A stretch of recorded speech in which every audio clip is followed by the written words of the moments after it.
Hello, my friends. So I'm doing an ad for 𝗕𝗘𝗧𝗬. This technically isn't an ad because I'm not going to be using 𝗕𝗘𝗧𝗬. It's just here for later. I'm doing one side 2016, if you can't tell.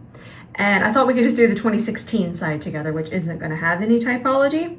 And the idea of the video is not that we don't do 2016 anymore. If y'all know me, I'm gonna paint.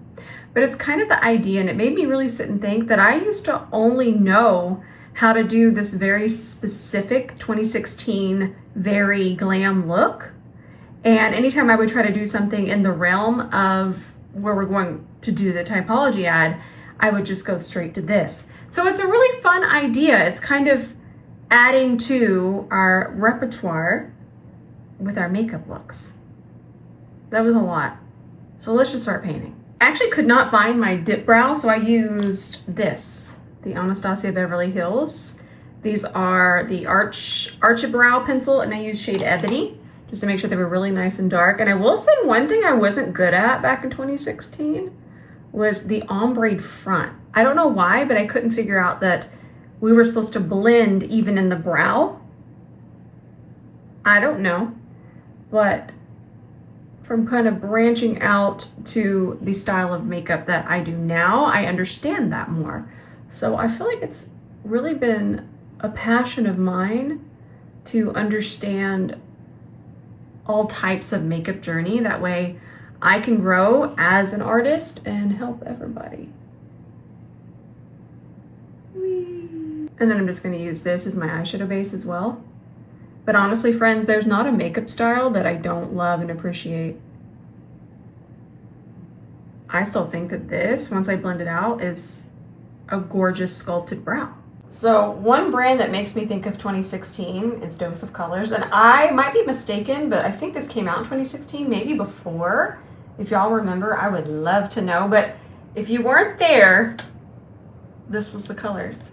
It honestly just makes me smile. Guess what? We would have went right into this warm orange. And I'm just going to go ahead and start to press that onto the base. And I'm using that Laura Geller eyeshadow as base. Not eyeshadow, concealer. Sorry, friends. The orange warm crease is just taking me too far back. I'm too nostalgic right now. I can't even think. It's perfect. I knew I wanted to go into the archives for this look. Now, one thing I would have done is really try to focus on perfection right now. I didn't have to do that. So if you just want to get in here and get messy, just make sure that it doesn't go up too high. You have to leave room for the brow shimmer. That's very important. But I was trying to keep my lid space very, very clean. I didn't understand that I could absolutely clean that up later. So it kind of affected a little bit of my blending, and by a little bit, I mean a lot of bit. So it's just something to keep in mind for whatever makeup journey you're on right now. Then you look for a shade like this. I feel like this is the perfect eyeshadow palette for 2016. This is just exactly the map. This is the blueprint. Perfect.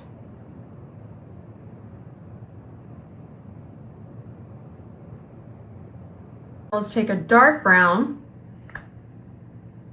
and I'm still using the E28. This is definitely a shape of a brush that I would have been using in 2016.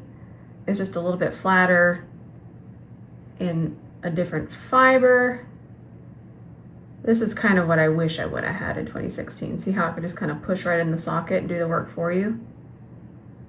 That's nice. Then I wipe off my brush and back into that warm shade, the first one, and then just transition that a little bit more. I'm just tapping right on top, not into the socket, just on top of that first transition. Or I should say onto the dark brown, and that's melting into that first transition. Black eyeshadow was a non-negotiable for me. So I would have taken that and I would have started my cut crease.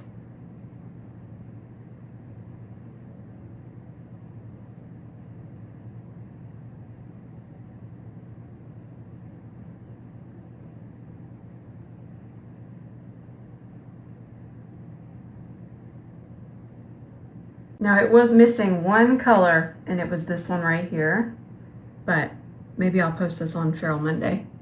That way I can palette hop. it's really important you have a kind of a really dark warm red brown to transition from the black. And then we can go back into that warm orange and then just finish the top part one more time. Just gonna keep cleaning up. I feel like this is really, really fun to watch. And this is something I didn't know to do either. I probably would have just went back in with the eyeshadow base. But this gets everything really, really nice and clean, and it also makes everything layer better in a second. I used to have my sparkles fall out, things would mix, it would just look a little bit muddy, and I couldn't figure it out, but it was the layering of all the wrong textures on top of one another. So when we're cleaning like this, it kind of helps everything lay and even stay better later. This is something I learned way too late. I would take my eyeshadow base and my eyeshadow and bring it all the way to my lash line. But part of the 2016 look, the biggest part to me is after the cut crease is the wing. And I would just try to take that black gel liner over this very, very chunky gold, and it would just kind of turn gray. The shadow would flake. It was just absolute chaos. So what I'm gonna do is I'm actually just not even gonna bring that eyeshadow base to the lash line. Oh yes, this was the perfect gold, my friends. Ooh! Now this palette is 10 years old, and it's still performing so beautifully. Where is this brush? Take it all the way there. But remember, I'm doing a big old chunky wing in a second, so I'm not going to take it to my lash line. And that's a fun idea, even if you just want to use shimmer and do a little bit more of a smudge or a smoke at your lash line. Sometimes if you're not having to fight against the shimmer that's there, it can be a lot easier. I know most of us might not be doing this exact eye look, but this tip I'm telling you is going to translate to any eye look that has to do with the lash line. A gel liner like this one. I think I probably used this one in 2016. This one's from 𝗕𝗘𝗧𝗬 Cosmetics. And I would have been using a bent liner brush from Sephora, but my gosh, that thing, I swear you can only use it twice and it would betray you. So, get to wing it. And you see how much more pigmented this stays and doesn't mix. Now I'm gonna have to do some perfecting, but this just makes it so much easier when you just leave a little room for your liners. And I wish I could go back and tell 2016 Rose, you don't have to get it right on the first try. You just have to know how to tidy. But isn't that life? I would just try to focus so much on getting everything right with the first swipe or the first blend. But it's really just about knowing how to fix and understand our mistakes. Our 2016 lash was Lily Lashes and Mykonos, but these are the, oh, I get that on, I'm so excited. Self-adhesive. Where were these? I love makeup advancements. Oh, and remember that, my eye looks so fun. Remember the tip I gave you about leaving space and not putting the shadow there? This also helps with lashes. Even if you're gonna do regular glue, self-adhesive, it really does help so much when it comes to things sticking on the lash line. So I want this to be 2016 accurate. And if you wanna scroll back, but be nice to me, but if you scroll back, you'll see my undertone was not right. So I'm not going to color correct this side at all, because that's actually authentic. I would have been wearing NARS Stromboli. I remember that. I don't know if that was only in, NARS had a little cream foundation that was like in a little compact, and I'm pretty sure it was called Stromboli, and it was yellow, and I was wearing it. So I thought it'd be fun to make this 2016 accurate, because I was trying to understand color theory. I understood redness. I did not understand really anything more than that. And when I tell you, I would just think, oh, it's okay. Bronzer is gonna fix this. It didn't. I will say I absolutely love the finish of this if I add my purple to it. It's one of my favorite matte foundations. There are more shades and I could probably find a shade, but here we are. All right, are we ready? Triangles only. It's just fun. This really was a thing, friends. I was really doing this.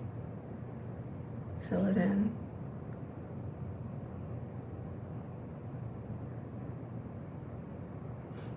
I actually love the way Shape Tape smells. I don't know if some of you know that smell, but I love the way that it smells. Do y'all remember the Tarte Under the Sea? Oh, I actually loved that foundation and that whole collection. And the Tarteist liner paint. Y'all remember that? That was fun.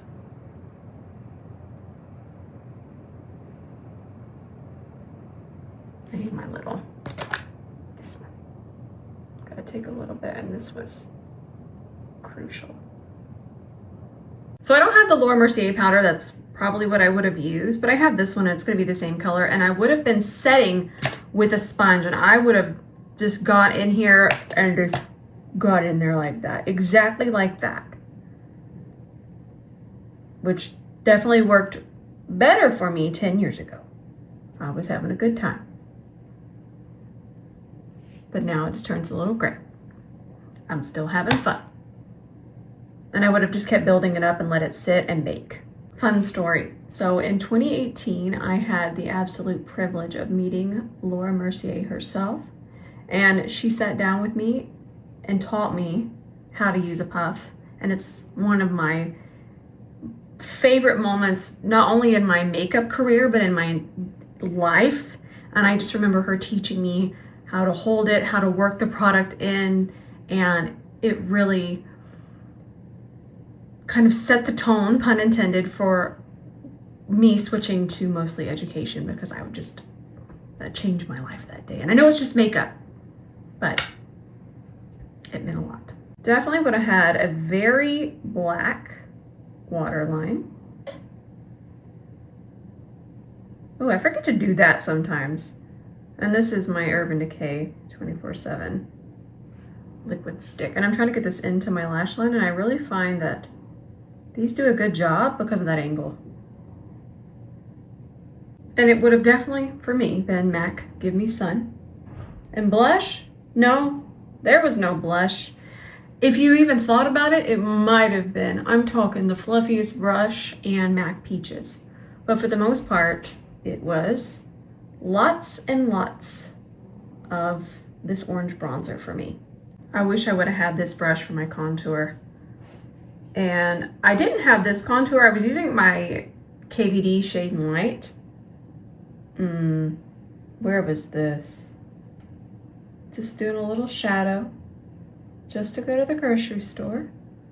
Look at how that transitions. I never could get it to transition just right. It's because I hadn't made the perfect tool. I'm kidding. I never really was good at contouring my nose. I really and truly wasn't, friends. I'm still not great at it, but it's also something I didn't put a lot of effort into, and it's because I didn't want to focus on trying to fix things on my face. I just wanted to paint. I kind of didn't want to focus on those, and I feel like that's a really good lesson for all of us. So if you're ever wondering why I've never done this full nose contour breakdown, do I know how? Yes, I understand bone structure. I understand so much more about human facial anatomy, but I don't want to have you think that it's necessary, and I don't want you to go into a mirror and start to pick yourself apart. And it really is that deep. But my goofy self was contouring the top of my forehead too. Just goofy. Which in controlled lighting, it can look so good, but I was just using it as bronzer and thought that we just needed to contour the entire perimeter. I didn't understand that there were just certain sections that do look good in natural lighting, not this, that's way too much. But in everyday life, but I was just getting wild. I was learning. Here we are today. Before we wipe off our bake, we're gonna take our warm brown, a little bit of the dark brown, and we'll just kind of smoke that out underneath here. And that way, if we have fallout, we just kind of dust it away. All right, if you want to see how we, as in me, applied blush, it would have been like this. Ooh, we were scared of it. And then we would just put it right here. And this would have been it. This is a very old formula too. This was probably from 2016. Maybe we would have went, you know what? It's hard for it to apply over all of this powder, so we would have just gone. But that's it. This was a necessity. But I probably would have just taken it all the way. But I do find that this shape is a lot better for me right here.